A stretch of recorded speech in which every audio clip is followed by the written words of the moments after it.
You were just trying to help. A family member, a close friend, they needed a loan, and you wanted to be there for them. It felt like the right thing to do.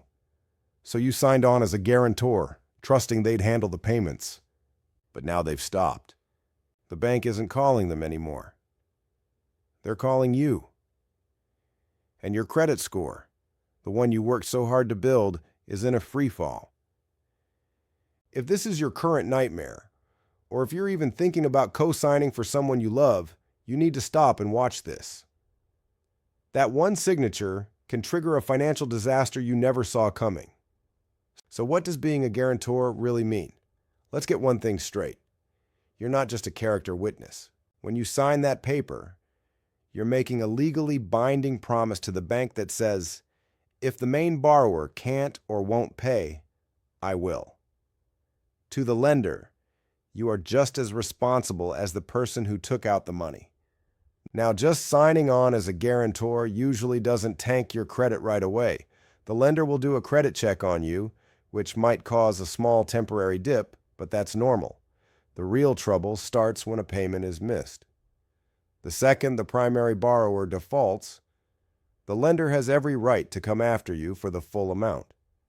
And here's the knockout blow to your credit score. That loan is now your problem. A default or any missed payments can be slapped right onto your credit report, just as if you were the one who ghosted the lender.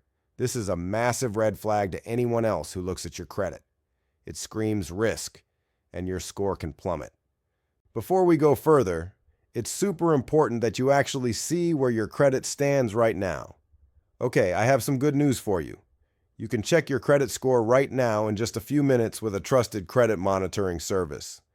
You'll get access to your full credit report, your 𝐔𝐒𝐄 score, and even real-time alerts for any major changes, all in one place.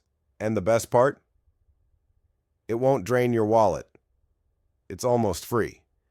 I've added the link in the description below, so go take a look after this video to make sure your credit is safe. Even worse, the debt you guaranteed, even if payments are being made on time, is often seen as a contingent liability. This means other banks will see this potential debt, and it could hurt your own chances of getting a loan for a car, a house, or your own business down the line.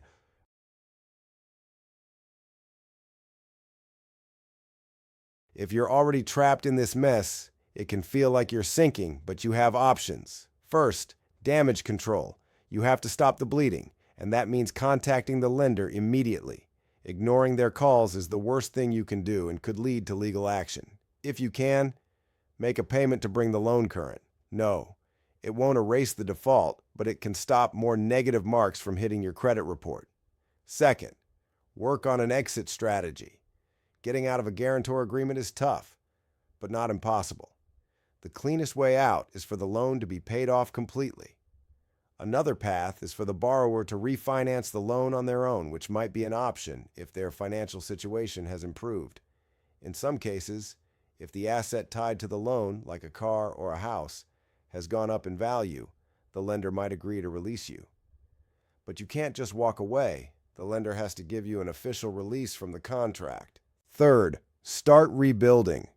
Once the immediate crisis is under control, it's time to repair your credit. Get a copy of your credit report and see exactly what you're dealing with. Then, get back to basics. Pay all of your own bills on time, every time, and focus on paying down your personal debts. Honestly, the best solution is to never get into this situation in the first place. Before you ever agree to be a guarantor, you have to protect yourself. Have a brutally honest and maybe awkward conversation with the person asking for your help. Talk about their income, their savings, and their plan for repayment. It's a lot less awkward than having your own finances on the line later. Read every single word of the guarantee agreement. Better yet, get independent legal advice before you sign anything. A lawyer can explain exactly what you're on the hook for. You might even be able to negotiate limits, like capping the amount you guarantee or putting a time limit on the agreement. And finally, ask yourself the hardest question. If the borrower defaults, can you realistically afford to take on their entire loan payment, plus interest and fees, without it destroying your own financial stability? If the answer is no, you have to be strong enough to say no. Being a guarantor is more than an act of trust. It's a serious financial commitment with very real risks that fall entirely on you. Have you ever been put in this position? Have you co-signed and been burned by it? Share your story in the comments below. Your experience might be the warning that saves someone else from making a huge mistake.